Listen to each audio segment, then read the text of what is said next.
Hi! In front of me is REALME C53 and today I would like to show you how you can operate voice recorder.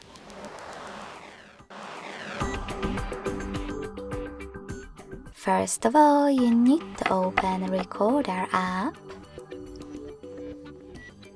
and tap on while using and allow in all pop-ups. Then click on this gear on the left before starting your recording and adjust all of those options, like format. When you're finished, go back and start your recording thanks to this red button. As you can see, mine is now on.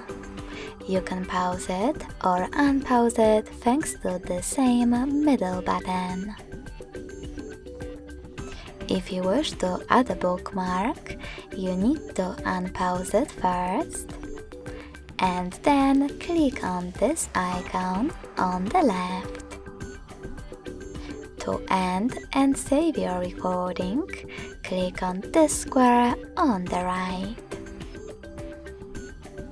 Then, to access list of all your recordings, select this right button, now with 3 lines.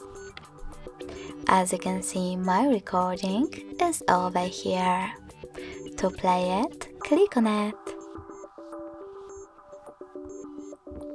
You can also go back, hold it, and tap on those 3 dots at the top right corner to rename it. Over here you can type in wherever you wish to, and to save your new name, hit save. If you wish to delete your recording though, hold it as well, but this time tap on this bin next to 3 dots and confirm your choice in the pop-up. Thanks so much for watching. If you enjoyed this video, don't forget to leave a like, comment and subscribe. Bye!